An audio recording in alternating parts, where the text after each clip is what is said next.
Hello, friends. I'm Pastor Eric at Grace United Methodist Church, and this is a first video in sharing our mission and vision as we get ready for 2022.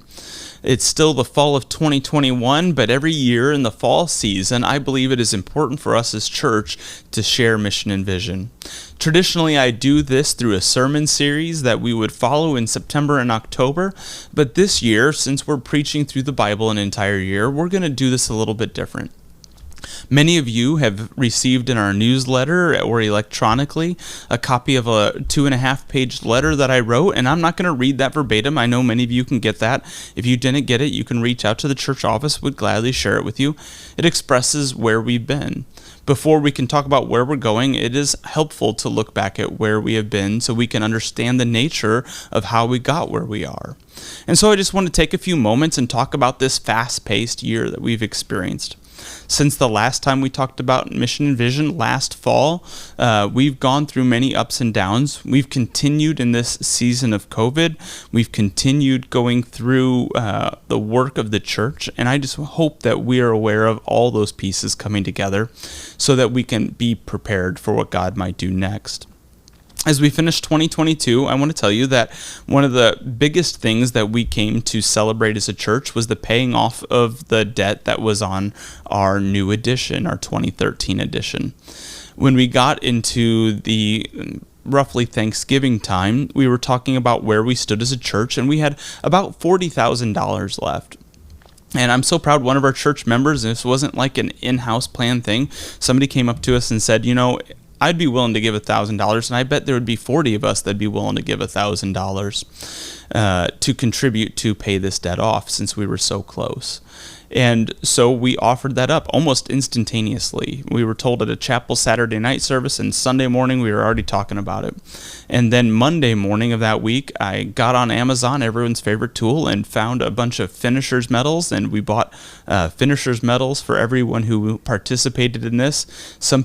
Two people got together and each gave $500. Some people contributed a couple thousand, and together collectively we paid off the historic debt that we had on this edition, and really did a big blessing to the church to set us up for future ministry.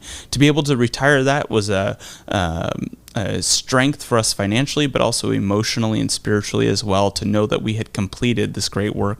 And I want to tell you, being able to celebrate this in August as we had, with so many people coming into live worship and putting out some videos and having a big meal with Raber's Brats coming in, it was a wonderful time.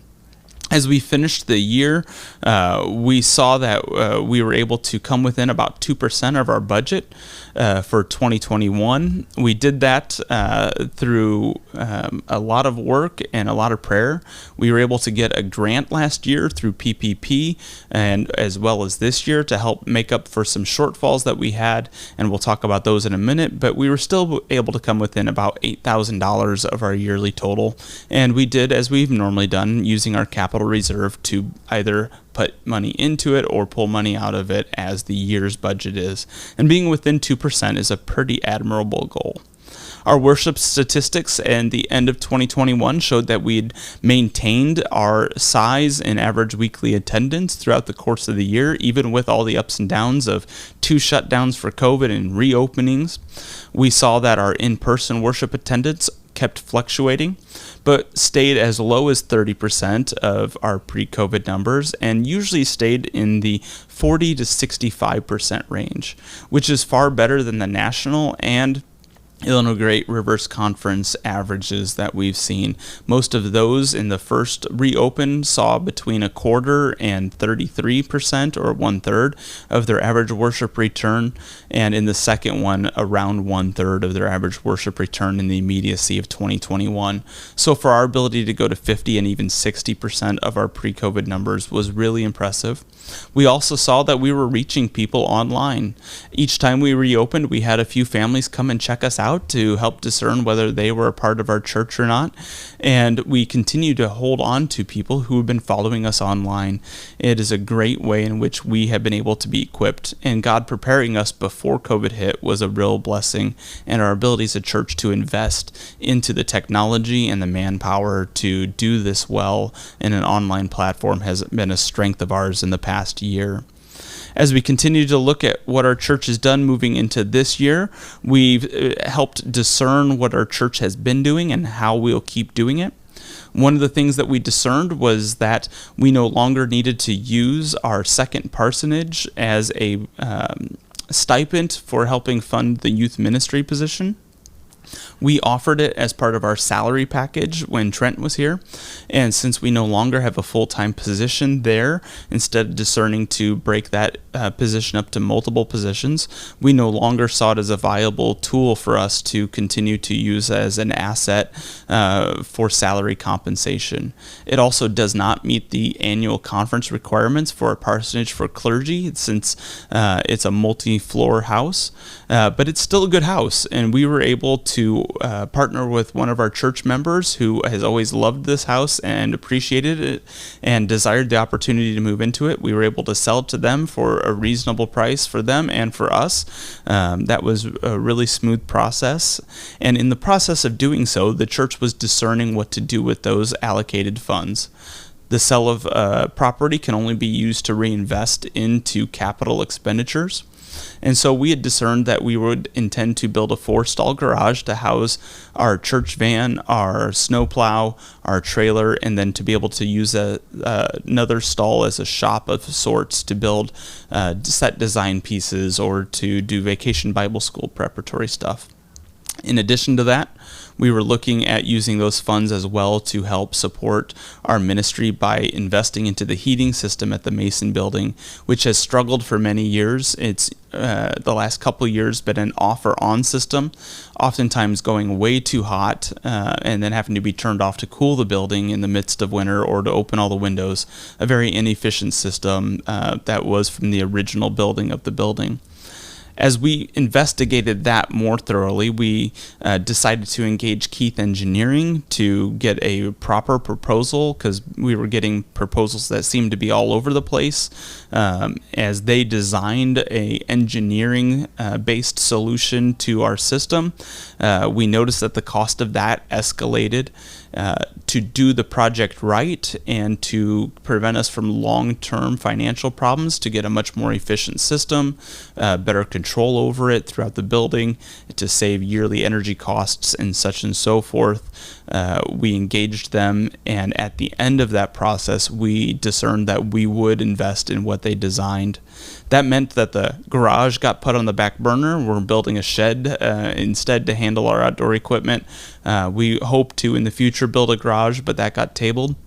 Of the roughly $127,000 that we sold the parsonage for, we've been able to use that as a beginning payment on the boiler system. We're going to use capital reserve funds, which were sitting at about $107,000 when we voted to add the boiler system, to help make up the difference between the $127,000 from the parsonage sale and the roughly $150,000, $160,000 that it'll be all in for this boiler system as we get ready to invest in it.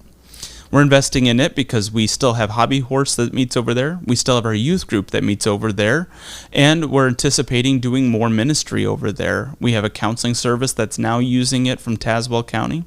We have a outreach plan that we're working on writing a grant for to do an online specific worship service. And we'd like to build a studio over there. And we would like to invest in that building so that we can do adult small groups and discipleship on a regular and ongoing basis in that facility. We believe that it's well built and purposeful, and if we are purposeful in how we continue to invest in it, it can continue to reinvest back in us over the course of time. In 2021, we've seen our average attendance fluctuate as COVID has fluctuated with us. We've seen between 120 and 180 people coming to our weekly services on a normal week.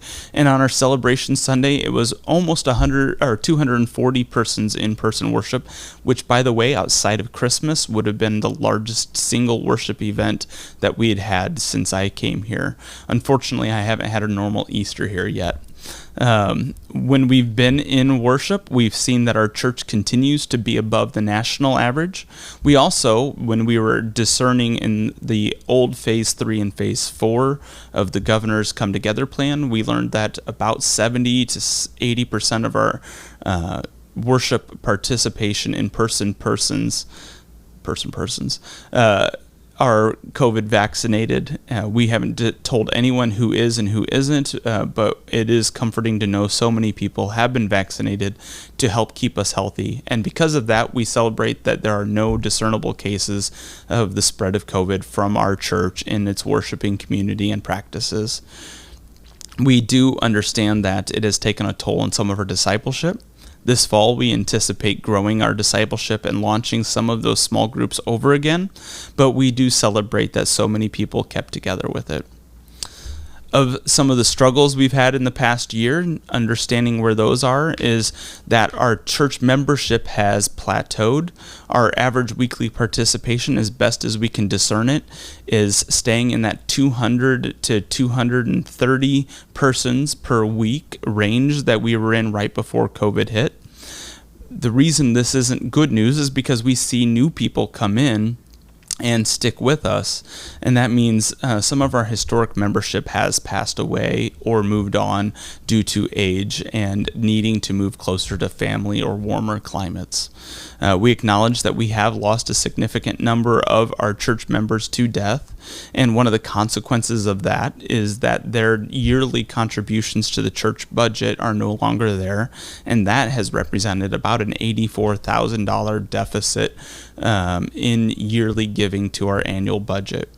We've been able to make that up again with PPP giving to our church in the last 2 years, as well as continued support that is greater than it has been in the past. We see strong giving in the general arc of things, but we do understand that there is a gap there. For 2022, we are looking to reduce our budget between 7 and 9% of this year to help make up some of that gap, but we understand that we don't want to hinder ministries. We feel that we'll be able to do that by being smart in how we use our staffing and our other resources, as well as giving that has historically been made beyond the budget, that we have in allocated funds that we can use towards our programming to make up that shortfall in the season that we're in, though we do anticipate to be able to grow through this season in a healthy way. Again, things aren't all doom and gloom. Last year, as we saw, we were able to meet that $40,000 need in a really rapid pace without greatly negatively affecting our annual budget. We've seen people's giving in faith and giving online continue to slowly grow incrementally.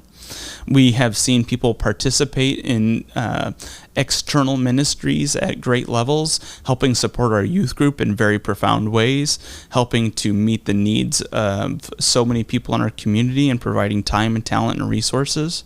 In 2021, we as a church have continued to make excellent strides in our missional giving.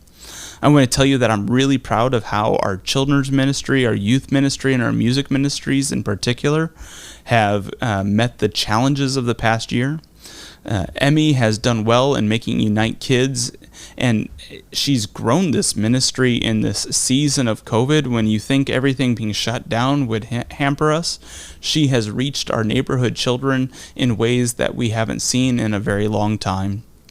Greta has come on staff and is building a very solid core leadership, welcoming in some new students, and really building a team that I believe will allow us to grow our youth ministry into new levels and getting us ready for a separate junior high and senior high, which we haven't had in some time, which I think will lead to an overall healthier dynamic in our ministry and our youth ministry area. I want to celebrate what Jim and Sam have done in our music world. Jim had had to separate our choirs out into 3 different groups so that instead of one big, powerful group, we had 3 groups, and they grew in each of their talents and resources. The confidence that came out of that season has been profound, and the ability for people to give back into that music ministry has been excellent. It's helped us maintain excellence in person and online. Sam has really done the same thing with our praise band, investing heavily in individuals, and with our need to be online, it has actually forced us to practice in a unique way that has actually elevated our skills in so many powerful ways.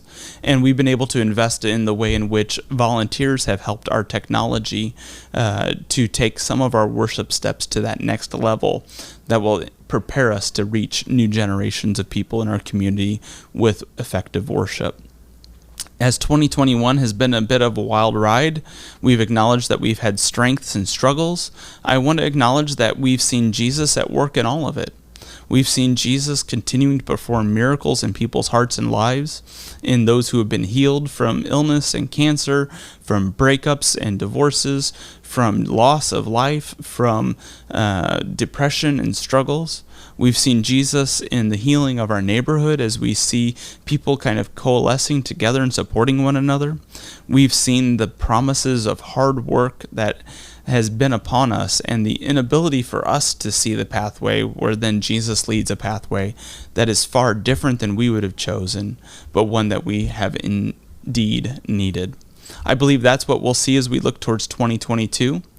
Looking backwards is an important thing to do, and I want you to know that the next 2 videos and 2 letters that will be going out will be preparing us to look forward into the ministry that Jesus is calling us for 2022. As we get ready for those, I want to give you the bullet points that I gave you in that letter, because these are tactile things you can do today. 1, you can pray for our ministry. Pray for our ministry, for our church, and for our city. All of us in our church should daily be in prayer for those 3 things. Participate. Be online and active if that's where you choose to worship. Engage in the conversation in the comment sections, either on YouTube or Facebook. And when you feel comfortable, be in in-person worship. Wear a mask or socially distance, but still participate, as you are then investing in your spiritual life, that is putting on your own oxygen mask so that you might be equipped to invest in your families and in our community's spiritual life. Be a part of a small group and be a part of a missional outreach area. Participating in all these things together helps us see ourselves as the church together. Support us financially. Prayerfully discern where you're at in your giving experience and your relationship to that. For some people, giving at all is a challenge, and so we honor those gifts. For some of us, though, what we give now isn't what we could give. So prayerfully discern why that is and what you might do. And then prayerfully discern why our giving collectively together helps us equip ourselves to be a church that does great things, knowing that as good stewards together, each one of us can help the church accomplish far more together. And then lead. And when I say lead, I mean this in all of its facets.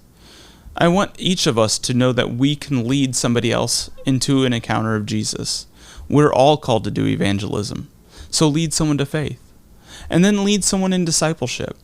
One of the best ways for you to grow in your discipleship is to help somebody else. You don't need to know it all. I, as your pastor, don't know it all. You probably see the books to my side. I use a wealth of resources to try to give myself the knowledge so that I feel confident in how I lead all of us together. Know that you're leading someone will challenge you to grow in your spiritual discipleship. Lead in our committees and in our teams. If you're called upon to be on leadership in the church governance, be a part of it. But if you're not, know that you can still lead in one of our outreach ministries, one of our education ministries. You can lead in hospitality. You can lead in music. You can lead in one of our work teams that do the trustee style work in our church. And then know that we as a church are called to lead in our community. If we want to see peak and thrive, be willing to lead in such a way that we are pouring vital ministry into the community around us. And if we're doing those things, which I've seen us do in 2021 and 2020, we will see 2022's growth be something of value and importance, not just for ourselves, but for each successive generation that knows Jesus Christ. And so, friends, I leave you with this first part in our mission and vision as we prepare for 2022 and what God will do through us next. Peace and grace, my friends.